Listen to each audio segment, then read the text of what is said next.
Pero muy buenas noches, bienvenidos, bienvenidas a un nuevo programa de Llenos de Magia.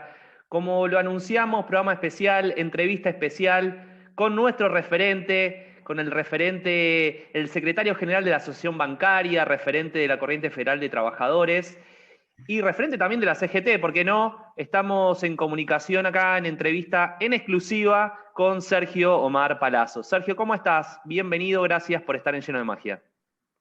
¿Qué tal? Un gran gusto estar acá y un saludo enorme para todas las compañeras y compañeros que hacen Llenos de Magia y felicitarlos una vez más por la tarea militante, aprovechando todos los instrumentos que nos da la comunicación para poder transmitir una idea, para poder transmitir ideología, posiciones y sobre todo gracias por aportar desde la juventud que ustedes tienen precisamente un instrumento de debate como es este programa de radio.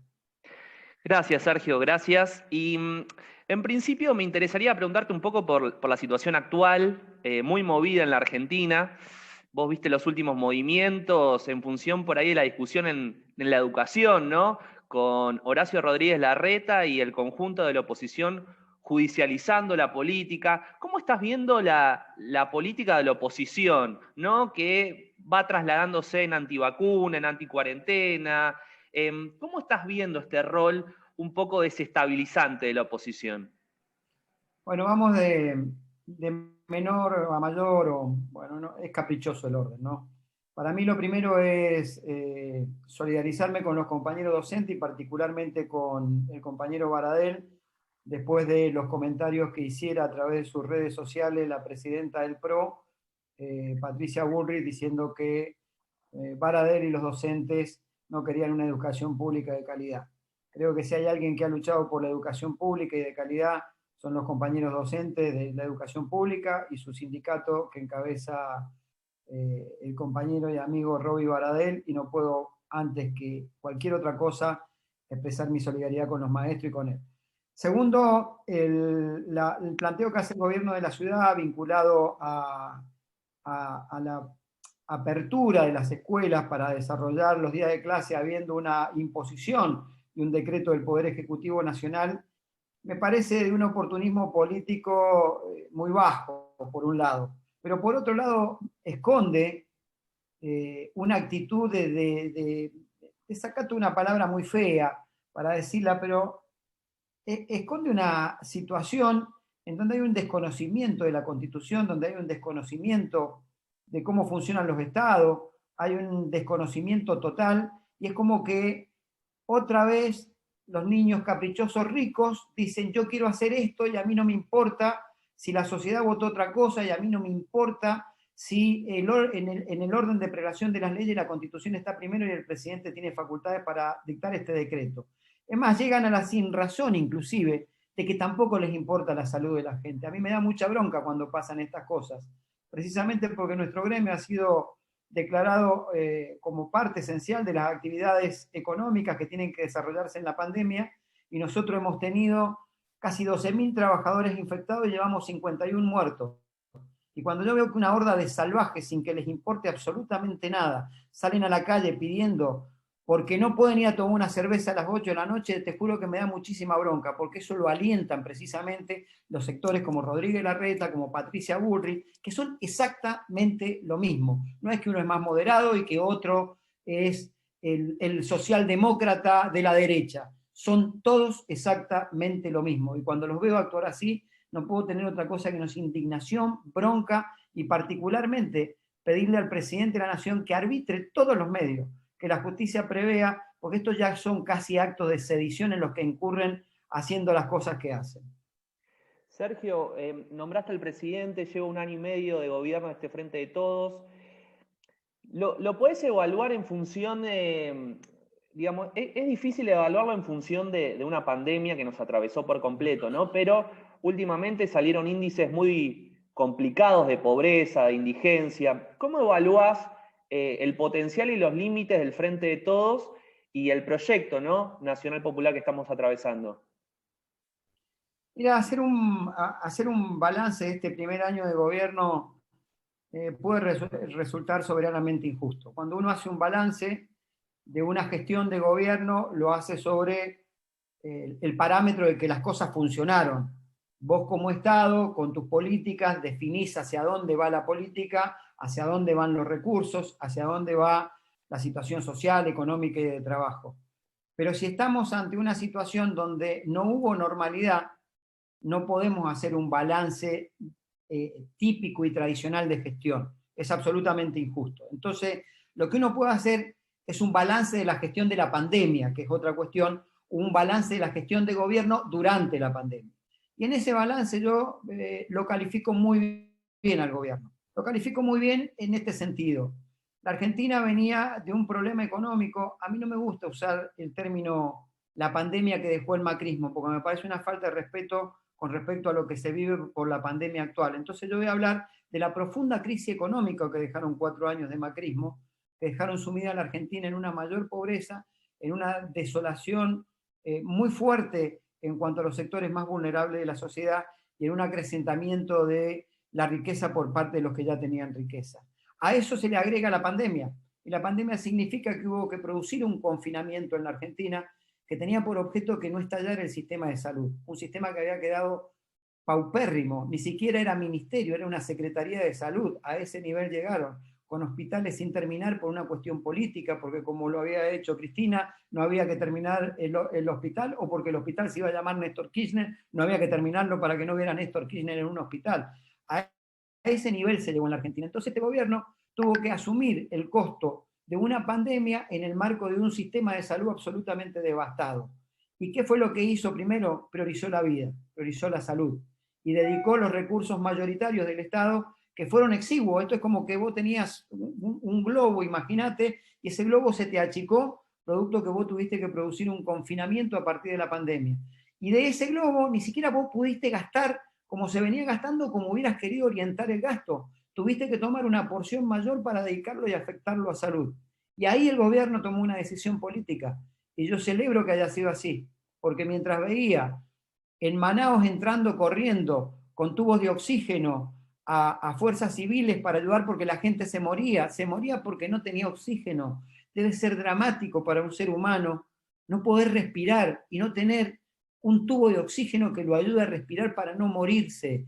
Eso pasaba en Manaos y lo vimos en los videos. Vimos en España, en Italia, cómo en los pasillos de los hospitales los médicos lloraban porque tenían que incursionar en lo que se llama bioética, que era definir en función de un cronograma de prioridades a quién le daban un respirador y a quién no, que es decidir quién vive y quién no, es poner en cabeza de un ser humano la vida de otro ser humano, y eso es trágico.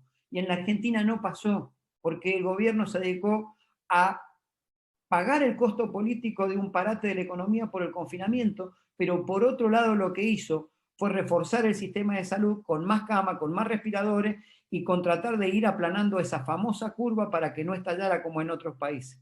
Entonces, en el primer análisis que hago, yo celebro que haya sido el gobierno del Frente de Todos el que estuviera en este momento en la Argentina. El segundo análisis que hago es, después de esto, ¿qué hace un Estado? Y el Estado decidió socorrer a los que menos tenían, porque nosotros tenemos empleo, ustedes, queridas compañeras y compañeros, son bancarios, tenemos un laburo, tenemos un ingreso por la seguridad social y que nos atiende la salud, y tenemos un salario que cobramos todos los meses, y además tenemos un sindicato que pelea para que ese salario esté actualizado. Pero muchos compañeros que tienen actividades informales, que son de la economía informal, perdieron su changa. Y perder su changa es perder el poco dinero que podían llevar para comer en sus hogares. Y no debe haber cosa más dolorosa para un padre, para una madre, que llegue el momento de tener que sentarse a la mesa y no poder darle de comer a sus hijos. Debe ser de un profundo dolor. Debe ser, miren, por ahí a mí esta conversación me parece que me agarra en un momento difícil como para hablarla, porque uno recuerda cosas, ¿no? Y dice,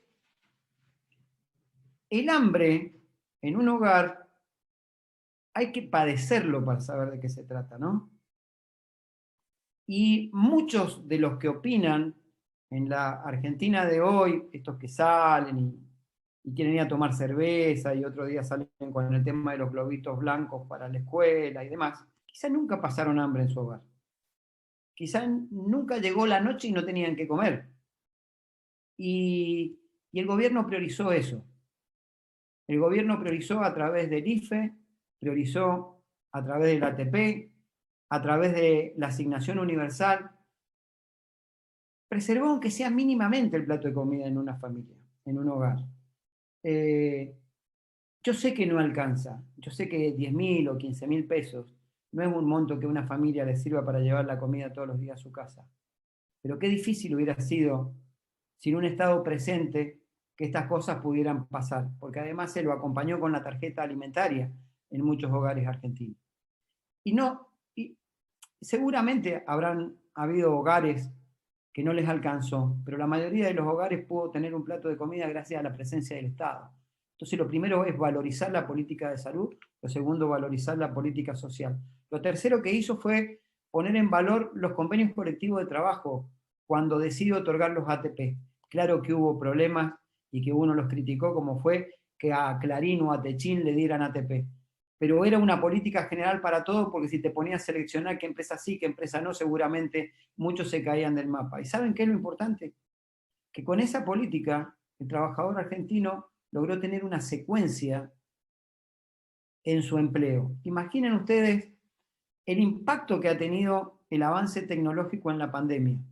Imaginen ustedes, compañeros de mi generación o una generación anterior a la mía, no hay ni hablar de una posterior a la mía, y lo que hubiera significado que a vos te despidieran, como pasó en España, como pasó en Estados Unidos, como pasó en varios lugares, que a vos te despidieran de tu empleo por la pandemia y te tiraran a manos del Estado, y si el Estado tenía algún programa de asistencia social te lo daba, y si no, te morías de hambre.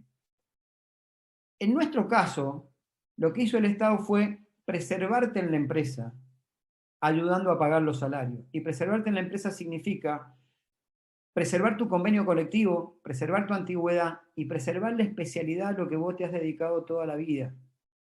¿Cuántos de nuestros compañeros, si los hubieran despedido por la pandemia, volverían a ser bancarios?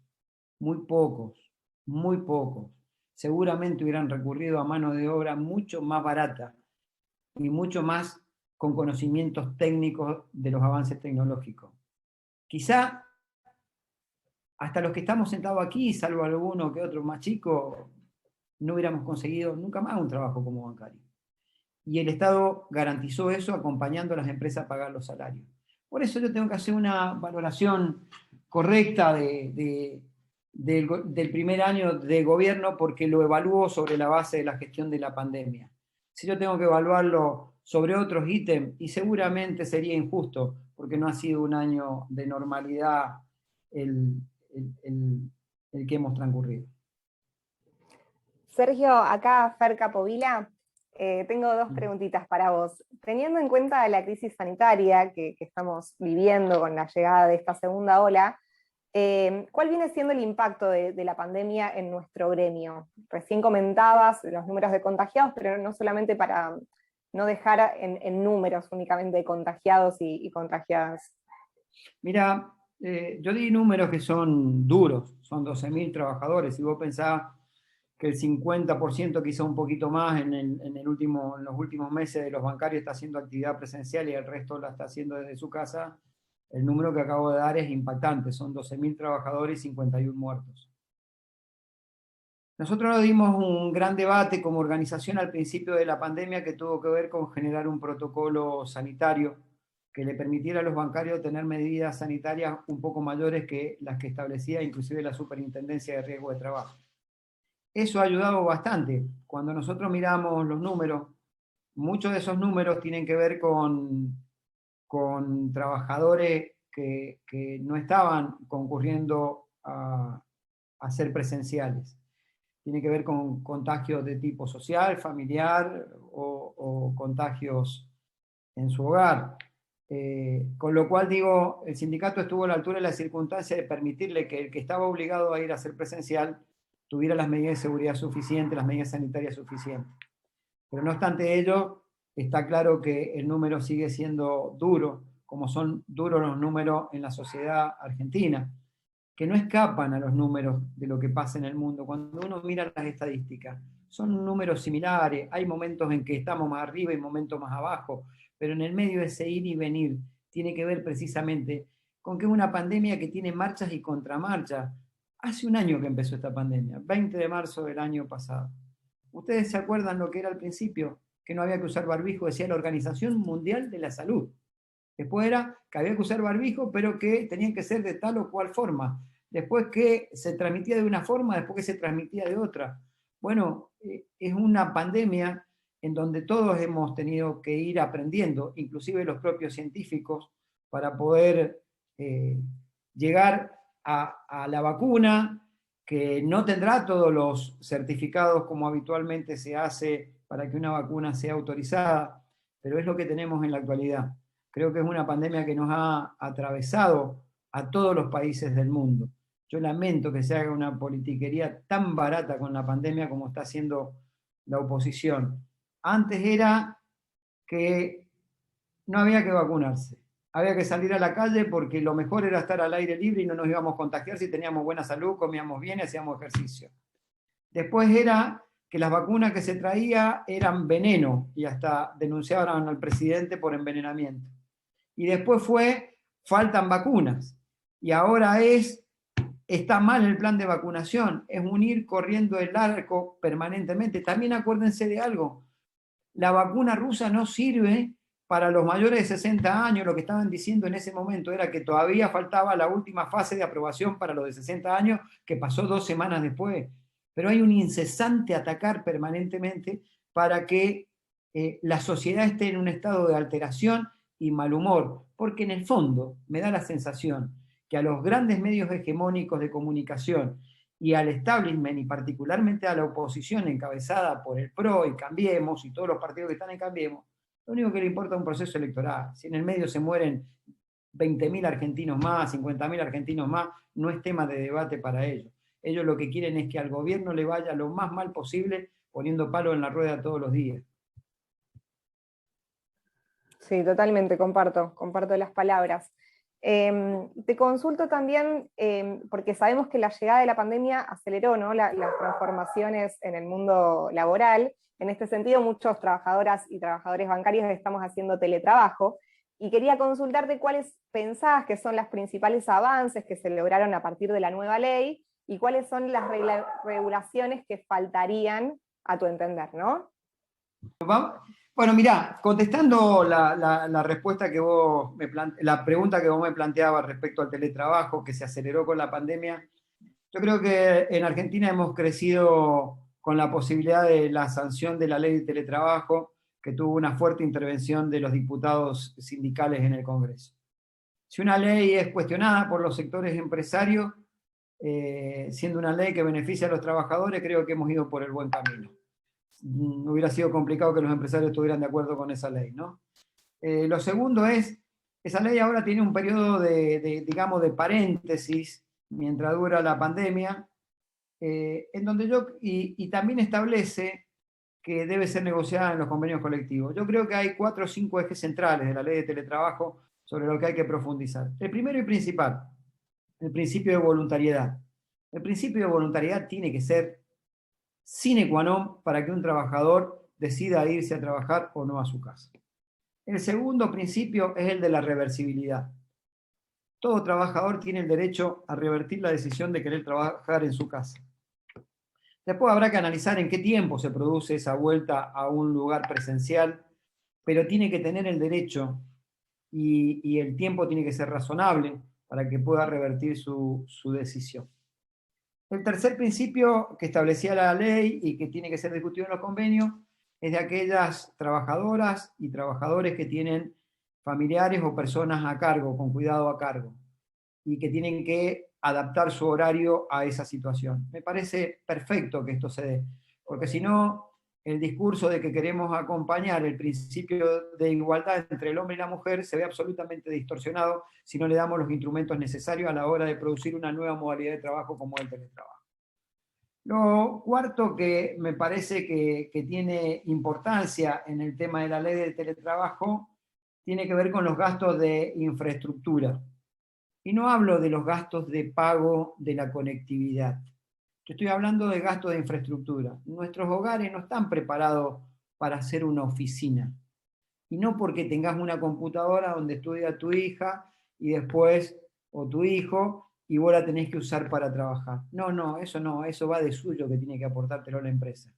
Vos tenés que tener un espacio en donde vos puedas trabajar, en donde va desde la computadora, la silla, los gastos de conectividad y la infraestructura lógica de lo que sería un puesto de trabajo. Un puesto de trabajo no es que estás en la banqueta del desayunador de tu comedor, de tu cocina o de lo que tengas, trabajando mientras el perro te ladra, te pasa por al lado, qué sé yo, tu hijo, no sé. No está preparado un hogar para eso. Entonces tiene que haber un gasto de infraestructura, es un puesto de trabajo, tiene que tener estas características y se tiene que hacer cargo a la empresa. Y por último, otro de los principios, no por último, en todo caso entre los principales, el principio también de presenciabilidad, sí. Es decir, tiene que estar presente el trabajador. Aún aquel que optó de ingreso por una modalidad de teletrabajo tiene que tener una cantidad de días y una cantidad de semanas o meses en el año de estar presente en el lugar de trabajo. ¿Por qué? En principio, algunos dirán por una cuestión de sociabilidad, porque tiene que relacionarse con sus compañeros, con la empresa. Y está bien, es una situación. Pero también por un principio de formación profesional y de capacitación. Cuando vos estás en tu casa y tenés un problema, y estás trabajando y tenés un problema en tu dispositivo electrónico en el que estás trabajando, no es lo mismo que estar en tu lugar de trabajo y tenés un problema y le consultás a tu compañero cómo te puede ayudar a resolverlo o cómo puede tu jefe resolverte el problema. Cuando vos estás en tu casa y tenés un problema y se te cayó el sistema o no te anduvieron las aplicaciones o lo que la empresa decidió darte como instrumento para trabajar, lo más posible es que te digan que te deslogueaste. Lo más posible es que te digan que no cumpliste con los objetivos. Lo más posible es que te digan que en esos momentos vos estabas haciendo ocio en lugar de estar trabajando y vos tenías un problema técnico que no podías resolver. Y lo otro es la confidencialidad de los datos. Porque una vez que te ingresen a tu dispositivo personal, esto me lo explicaba justamente un compañero que trabaja con nosotros ahí en la Secretaría General, que se dedica al tema del sistema, cuando te ingresan en tu dispositivo personal, si no te han dado uno para incorporarte las aplicaciones, el software y demás, durante ese tiempo la empresa te puede mirar tus fotos, tus correos, tu actividad privada en la computadora. Entonces también tiene que existir un principio de confidencialidad de los datos, así como también tiene que existir claramente una disposición que no vas a ganar ni menos ni más porque optes por esta modalidad de teletrabajo. Porque a veces para incentivar que te vayas de la empresa, significa que vos te tenés que ir a hacer teletrabajo y te van a querer ofrecer plata para eso. Y por último, la representación sindical. Nosotros tenemos que tener acceso como organización sindical a los correos y a los dispositivos de todos los trabajadores del sistema financiero que hagan teletrabajo. Precisamente por el principio de confidencialidad, los bancos te dicen que no te pueden dar el listado o los correos de las personas afectadas porque los mismos tienen que dar una conformidad personal. Nos pasó, por ejemplo, nosotros pedimos el listado de teletrabajo cuando empezó el tema de la pandemia y se negaron a dárnoslo por eso. Una de las grandes discusiones que llevó tiempo para que pudiéramos firmar ese acuerdo era que no quisieron dar los datos y tuvimos que, dentro del marco de la negociación, ceder en ese punto porque queríamos un protocolo sanitario, si no, no hubiera salido. Pero en esto es condición, creo que sine qua non, que la actividad sindical tenga acceso a los correos y a los dispositivos de todos los trabajadores. Sergio, acá te habla Eli Gavilán y quería preguntarte en relación a esto que vos comentabas hace un rato sobre las vacunas y las medidas que tomó nuestro sindicato desde que se decretó el aislamiento por la pandemia, si a partir de las gestiones que hizo nuestro sindicato en el Ministerio de Salud para que los bancarios tengamos prioridad en el calendario de vacunación, ¿hay alguna novedad al respecto de esto? Mira, nosotros se lo presentamos oportunamente al ministro Ginés en su momento. Ahora se ha hecho cargo la ministra Biasotti sobre el particular y vamos a insistir con el tema. Pero hay un cronograma que ha establecido el Estado Nacional junto con los infectólogos y científicos de cómo debe ser el cronograma de vacunación. Creo que cuando se termine con ese cronograma que incluía docentes, seguridad, personal esencial del Estado y adultos mayores y los que tenían algún tipo de enfermedades preexistentes, empezará la vacunación de los sectores que son considerados esenciales, y obviamente vamos a seguir reclamando para que sea tenido presente la bancaria. El día lunes de esta semana, hoy es miércoles, el día lunes de esta semana, nosotros hemos presentado un pedido a las cámaras para que intensifiquemos las medidas sanitarias ante los números que se dan del COVID, ¿no? Y dentro de ese pedido también le hemos pedido a las cámaras que, en virtud de que hemos tomado conocimiento de que puede haber venta de vacunas a estados no nacionales, sino provinciales, municipales y hasta particulares, que las empresas bancarias accedan a comprar las vacunas para los trabajadores bancarios. Se lo hemos pedido a las cámaras, como digo, este lunes 19, creo que fue el lunes, y vamos a esperar una respuesta a esto. ¿Y cuándo crees que puede haber una respuesta, o podríamos aventurar algún tipo de pronóstico? Está claro que hay un problema con la vacuna. El otro día leía la queja en la Organización Mundial de la Salud, que el 95% de las vacunas se las habían llevado entre 10 países, ¿no? Que eran los países más poderosos.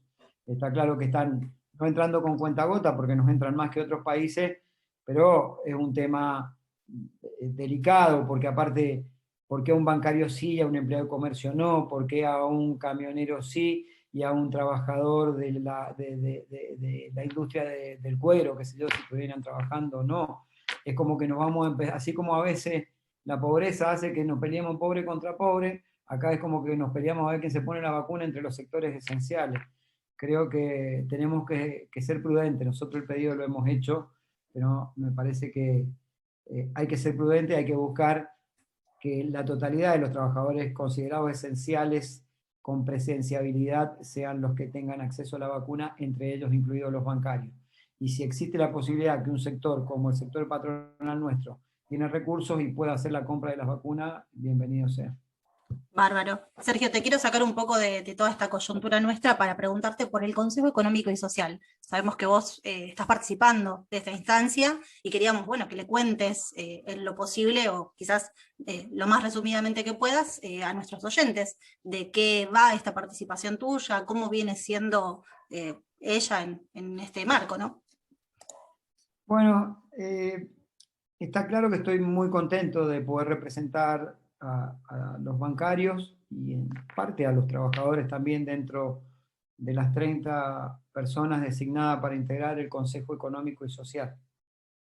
Lo primero que tengo que decir es que hay que tener paciencia y no esperar medidas inmediatas, porque para eso existen otros ámbitos. Un Consejo Económico y Social tiende a generar políticas que sirvan para el mediano y largo plazo y para las generaciones futuras. Lo tercero es que me parece muy importante que el presidente de la Nación haya llamado al Consejo Económico y Social desde un lugar de fortaleza política y no de debilidad, porque lo llamó en el marco de su primer año de gobierno y no lo llamó después que tomó medidas de gobierno y le fueron mal, como generalmente pasa cuando te convocan a ese tipo de acuerdos, que es como que los estados y los partidos políticos toman decisiones, le va mal, y después quieren socializar las pérdidas convocándote a un consejo o algún acuerdo social.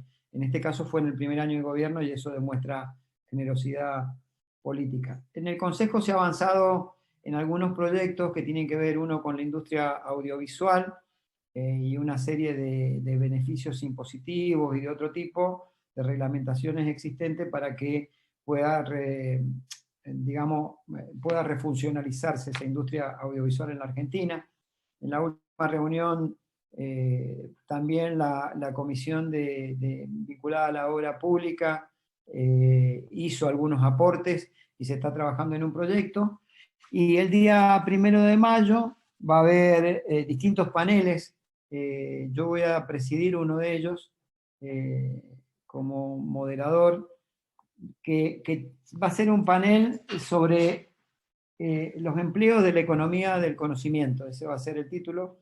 y en donde se aspira a que haya 50 ideas que surjan de ahí para ser volcadas al plenario del Consejo para ser impulsadas a través del mismo. Sí creo que el Consejo tiene que tener un nivel de institucionalidad mayor que el de un decreto y que tiene que ser sancionado una ley para que no esté blindado, pero sí que tenga la garantía de trabajo independientemente de los gobiernos que le toque conducir los destinos de la Argentina. Esa es la actividad, me siento profundamente orgulloso de estar ahí y creo que también es un reconocimiento a la Asociación Bancaria por todo lo que hizo estos años, que el presidente de la Nación nos haya designado a un trabajador bancario, como en mi caso, en ese consejo. Buenísimo. Sergio, acá Marina. Mira, yo estaba pensando, tratando un poco esto que vos nos decías recién, del reconocimiento a la bancaria, el rol que ha jugado en los años anteriores y que también los está jugando en este, y la relación de la bancaria con el conjunto del movimiento obrero, ¿no? Y tratando de vincular esto con la agenda de género que tan presente tenemos en la bancaria, y que sin duda la creación de la Escuela Sindical de Género, en todo el significado novedoso que tiene, inédito también en la esfera sindical, haciendo esta relación entre ambas cosas, vos cómo has cómo has visto, cómo has tomado, cómo estás viendo el inicio de esta Escuela Sindical de Género, ESIGEN, ¿no? Son sus siglas, en perspectiva, digamos. Bueno, vamos por parte. La bancaria dentro del movimiento obrero, en este momento y en esta etapa del movimiento obrero, tiene que tener presencia. El movimiento obrero tiene que lograr una unidad. Y esa unidad tiene que tener como valores principalmente acompañar, defender y tensionar cuando sea necesario con los factores de poder para sostener un gobierno de políticas populares. Yo no quiero más en la Argentina un gobierno como el de Mauricio Macri y las políticas impulsadas por Cambiemos. Y aún a costa de que muchos compañeros, no muchos, pero algunos compañeros nuestros no lo entiendan y quizá cuestionen la posición, yo no estoy dispuesto a quedarme de brazos cruzados para que vuelvan nuevamente a hacer lo que hicieron en la Argentina y particularmente con los sectores más vulnerables. Así que, aunque a veces nos cueste voto, a veces nos cueste alguna que otra afiliación, y aunque alguna vez nos cueste una elección, si hay algo que no estoy dispuesto a resignar mis principios luchando para el modelo de país y para el modelo de sociedad con la que yo me crié, milité y milito todos los días de mi vida. Por eso creo que el movimiento obrero, unido aún en la diferencia, tiene que encontrar una síntesis de conducción para poder acompañar este proceso duro que vive este gobierno, primero por lo que fue la crisis económica que dejó Macri, segundo por la crisis económica que deja la pandemia. Y en ese lugar la asociación bancaria tiene que hacer su aporte con cargo o sin cargo, con sacrificio, con generosidad y si es necesario con renunciamiento de los cargos también y de las posiciones de poder. Aquí lo que tiene que primar básicamente es consolidar un modelo nacional en donde el brazo de apoyo que tenga más fuerte este gobierno sea el movimiento obrero. Cuando la derecha gobierna son los factores de poder, el sustento que tienen ellos para gobernar y llegarle a la sociedad de un modo distinto. Cuando gobiernan los gobiernos populares debe ser los movimientos del movimiento obrero, los movimientos sociales, las pymes, los artistas, los científicos, quienes tienen que sostener a este gobierno. ¿Esto significa decirle que sí a todo el gobierno? No. Esto significa que muchas veces el gobierno inclusive va a necesitar de la tensión, que nosotros tensionemos para que los factores de poder no tensionen más fuerte y terminen doblegando la voluntad de un gobierno que fue elegido para otra cosa, no para lo que los factores de poder quieren. Y con lo de la escuela de género, estamos muy contentos. La asociación bancaria es parte fundadora de esa escuela de género y es la primera, por lo que me decía nuestra querida compañera Claudia Ormachea, es la primera, creo que en Latinoamérica. Y nos llamó la atención, Marina, la cantidad de compañeras y compañeros que se inscribieron en el primer año. Nosotros teníamos prevista un presupuesto destinado para becar una cantidad X de potenciales participantes. Lo hemos tenido que triplicar al presupuesto y creo que nos hemos quedado cortos todavía. Estamos viendo los números finales solamente desde bancario, imagínate del resto de las actividades. Así que estamos muy contentos y creemos que ese es el camino de la igualdad, el camino de los derechos, el camino del resarcimiento histórico que la sociedad argentina le debe a las mujeres. Porque en el fondo es resarcitorio, primero, y luego generador de derechos a futuro, la política que encabeza el feminismo, por lo menos el de la bancaria, ¿no? Son muchos años en donde el maltrato, en donde la discriminación, y en donde se le hizo ocupar a la mujer un papel secundario, no solo en el trabajo, sino en la sociedad. Y hoy, a vista de lo que pasa en la sociedad, la mujer tiene un lugar de mucho respeto, por lo menos para mí. Y por eso trato que en el sindicato se impulsen este tipo de políticas. ¿Cuántas mujeres hoy en nuestro país y en nuestro gremio no solo se desviven por su laburo y tienen miedo de perderlo, sino que además se hacen cargo de ser jefas de familia?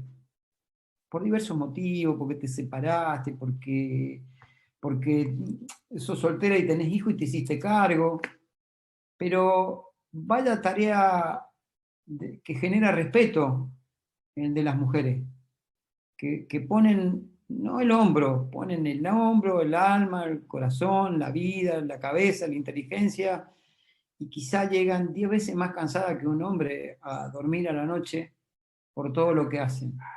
Y creo que está buena la política de género de la bancaria, y ojalá a veces pudiera hacer más. Yo sé que estoy en falta con algunas cosas, quisiera hacer mucho más. Damos los pasos que se pueden y más también, e intentamos dar muchas más zancadas, pero creo que si somos inteligentes, una carrera de resistencia que va a encontrar primero el resarcimiento que hay que tener con tantos años de opresión, y después la generación de derechos futuros que se merecen las compañeras.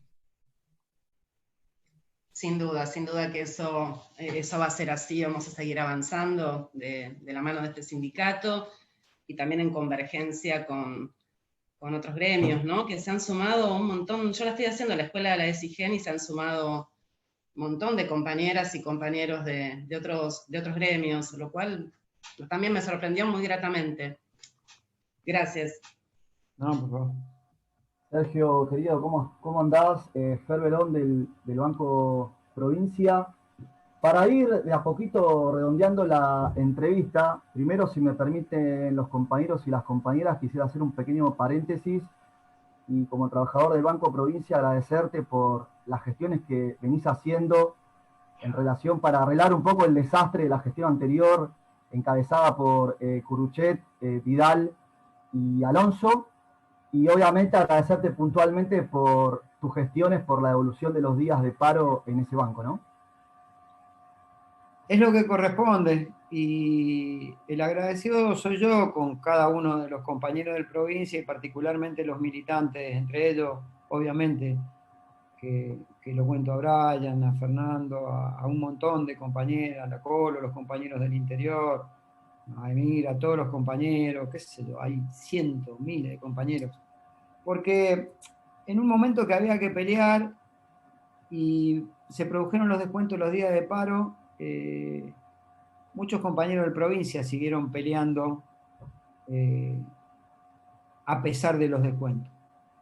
Fue un punto de inflexión en donde muchos tenían que definir el bolsillo o la pelea y la lucha, sabiendo que la pelea y la lucha tenía ese costo. Y muchos siguieron peleando. Y precisamente quienes siguieron peleando no eran precisamente los de los discursos más combativos del Banco Provincia. Cuando uno mira las estadísticas de la devolución de los días de paro, se da cuenta que fueron más los militantes del sindicato y particularmente los compañeros de las gremiales del interior y en la seccional Buenos Aires, los compañeros militantes del sindicato. Si es un cargo a alguien en particular, no, es para que repensemos que a veces discursos y acción no van de la mano. El discurso puede ser lo más,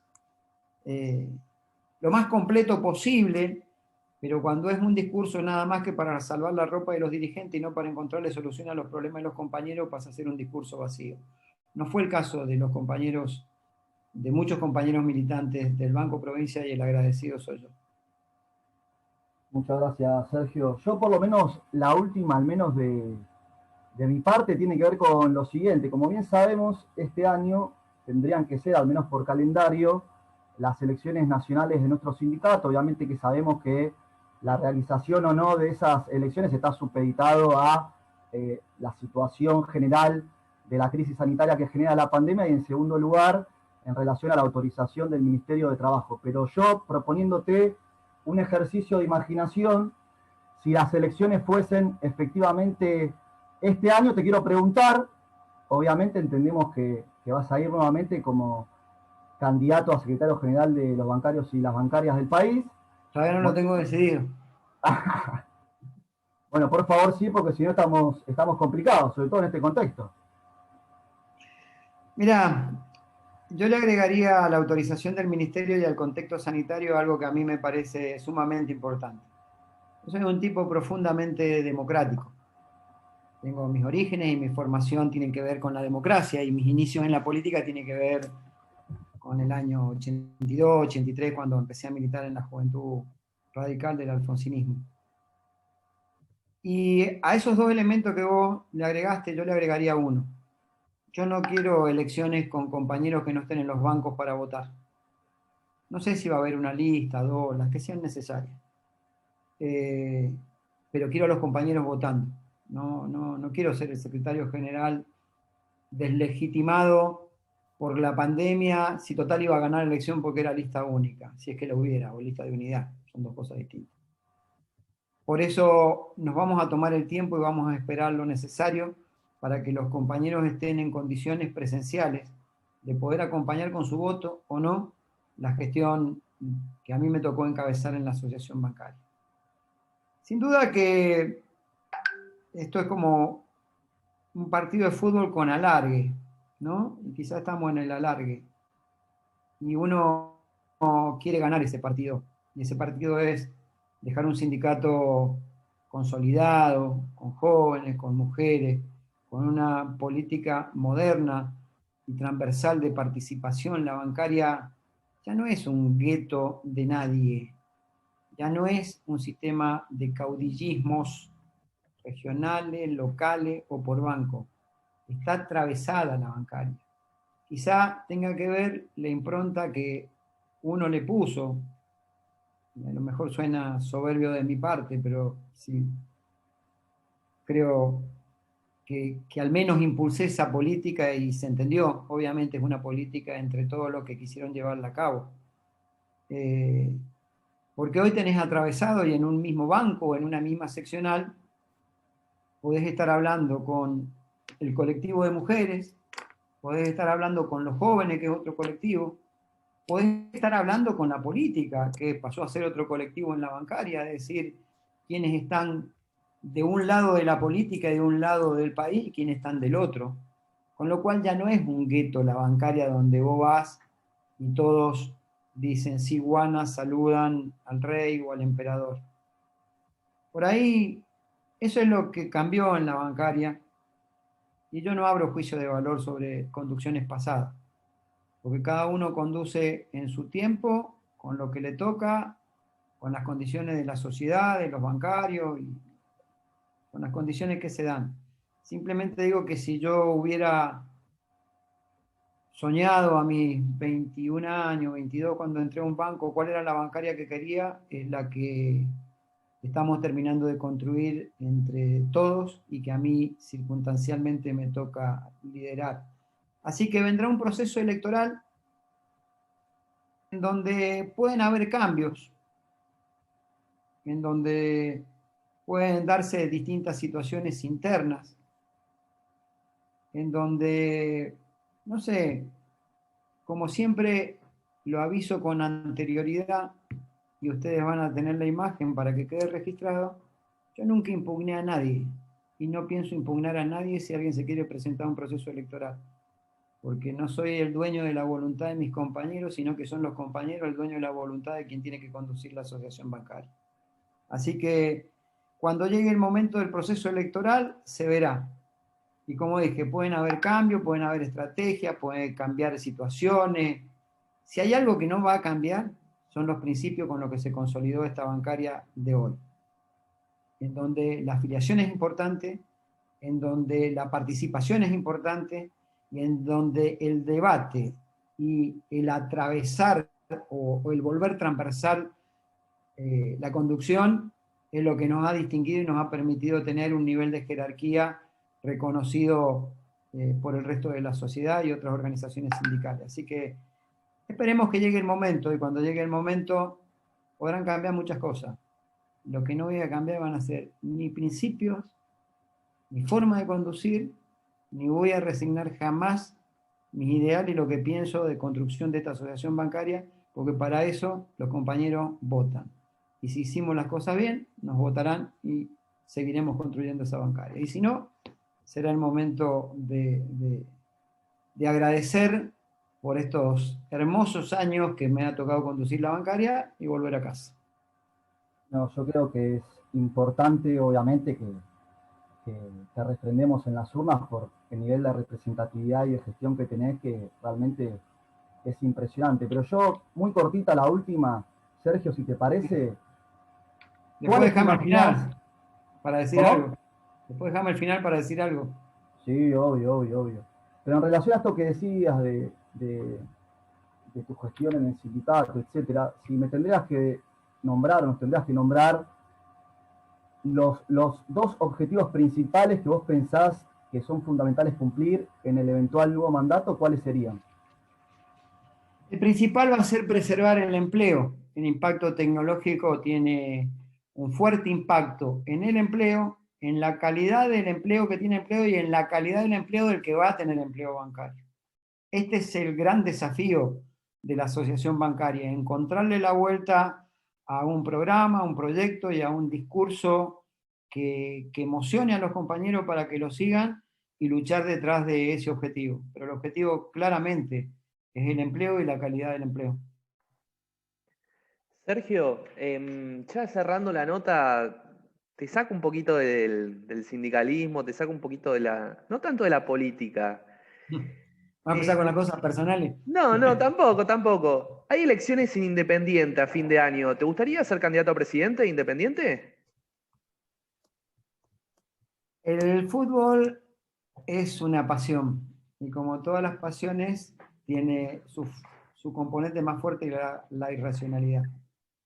Pero dentro de esa irracionalidad tengo otras obligaciones que es la asociación bancaria y no lo tengo previsto ni en mi mente esa circunstancia. Como todas las cosas, a mí un político me enseñó que es donde la ola te lleve, me decía. Un día, hablando con un político que hoy ejerce importantes cargos en la Nación Argentina, yo le comentaba algo sobre la bancaria y el movimiento obrero y mi pensamiento, y le decía, yo ya hice mi aporte. Cuando digo yo, quiero que se interprete una cosa, ¿no? Porque a veces uno habla en primera persona y otros pueden pensar que uno es soberbio. Cuando digo yo, hablo del colectivo, hablo de la organización. Cuando digo mi sindicato, no digo que es mío. Cuando uno dice que algo, cuando uno se referencia y dice mío, es porque lo toma como parte de su vida. Entonces, lo primero que quiero decir para que no se interprete es que cuando digo que tenía esta conversación, le decía, yo hice mi aporte, y es decir, mi sindicato hizo su aporte, a mí me tocó liderarlo, en este tiempo de confrontación con el neoliberalismo. Y ya está, ya con eso me doy por satisfecho. Yo ayudé a que un gobierno que nos hacía mucho daño no esté hoy y esté un gobierno que uno aspira que le dé derechos a los trabajadores. Así que le decía, no tengo ninguna otra intención que no sea tratar de disfrutar el momento y ayudar a que esos procesos políticos no vuelvan a la Argentina. Y él me decía precisamente eso. Vos podés decir eso, me decía, porque él me preguntaba por la CGT, por la bancaria. Me decía, pero es donde la ola te lleve. Me decía, mirame a mí, me decía. Y me decía, yo nunca pensé llegar acá, es más, estaba para otra cosa, quería otra cosa y sin embargo llegaba acá. Me decía, porque la ola te va llevando. Y con el tiempo me di cuenta que sí, que es así. Dicho de otra manera, si está en mis planes hoy, no, no está en mis planes. Dicho de otra manera, es irracional y no sé cuál será la decisión que tomaré, pero tiene un buen presidente independiente y seguramente encuentren un presidente de unidad entre todos y como lo queremos tanto Independiente, vuelva a ser ese equipo tan lindo que fue toda la vida, ¿no? Bueno, Sergio, te dejamos las últimas consideraciones finales, algo que quieras decir, que no quieras dejar, que se te pase por la Sí, cabeza. sí. Yo quiero agradecerles a ustedes, como se lo dije fuera de micrófono antes de empezar la nota. Quiero agradecerles porque son todos compañeras y compañeros jóvenes que se dedican a la política y que toman el riesgo de dedicarse a la política y dentro de la política al sindicalismo, que debe ser una de las funciones o actividades más denostadas, más desprestigiadas. Hay que tener coraje y valentía para dedicarse a esto. Y ustedes lo hacen. Yo les quiero pedir encarecidamente dentro de ese agradecimiento que siempre lo hagan desde el amor a lo que hacen. 19 horas. El amor construye. Háganlo desde ese lugar, la militancia política, sindical que ustedes llevan a cabo. No caigan en las provocaciones de quienes quieren que ustedes se vuelvan violentos de la palabra, violentos de la acción, violentos. Yo he cometido muchos errores de eso cuando he sido dirigente sindical o cuando empecé. Y a veces creí, y ahí veo que algunos dirigentes todavía creen, que ser valiente es gritar más fuerte, que ser rebelde es romper el vidrio de un banco. Y en realidad la rebeldía es la inteligencia que uno la expresa en palabra y que la transita en la calle detrás de objetivos que tienen que ver con los principios de cada uno. Eso es lo que puedo decirle a los jóvenes de mi organización, y como digo, mi organización porque siento que es mi casa. La siento mía así, no porque sea de mi propiedad. Y lo otro, que nunca olviden sus orígenes, todos los que se dediquen a esto. No nos olvidemos. Yo por ahí hago un esfuerzo que para algunos le parece enorme porque trato de contestar todos los mensajes, trato de devolver todas las llamadas, trato de dar todo lo que puedo en un Zoom, en una reunión, en lo que me inviten, porque soy un agradecido que me hayan permitido transitar este camino de realización y de poder cristalizar el sueño de lo que yo soñé como una organización sindical. Y lo digo en un día que para mí es muy especial este día, por diversos motivos. Es un día donde las emociones afloran de un modo distinto, ¿no? Quizá por eso tenía tantas ganas de hablar y me han sacado tantas definiciones. Pero, digo, es un día distinto. Entre las cosas distintas y emotivas que a uno lo movilizan, hoy es un día en donde he recordado un par de días atrás, más precisamente el 19 de abril, el día que recobraron el trabajo mis compañeros en Mendoza. El Banco Mendoza, que era el que yo provenía y que a manos de Moneta se fundió, tuvo una gran lucha de todos los trabajadores. Tomamos el banco, pero no es tomamos el banco entre comillas, íbamos, almorzábamos un ratito y nos íbamos. Dormíamos en el banco. Y hasta que no nos devolvieron el trabajo, no les devolvimos el banco. Y siempre tengo una compañera, esto es otra de las cosas que le pido que no los golpee, se lo digo por experiencia. Tengo una compañera que siempre me escribe los 19 de abril. Es una compañera que su papá se cansó de armar listas opositores en contra mío, o de donde yo participaba, y que ella tenía una mirada política muy distinta a la mía. Y que todos los 19 de abril, como este lunes pasado, siempre me manda su mensaje muy cariñoso y afectuoso, y siempre sé que por la bolsa de la bancaria va a venir algún libro de regalo. Porque recuerda ese día como que le permitió a ella ser parte de una gran lucha que le devolvió el trabajo, que devolverle la dignidad a más de 1000 familias en mi provincia.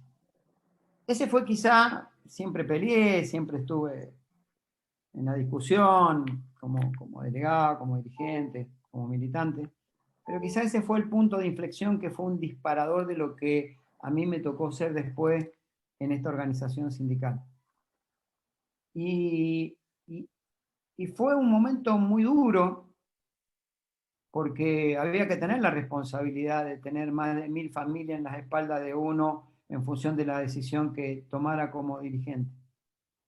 Y tomé todas las decisiones que tuve que tomar, siendo muy joven aún en ese tiempo.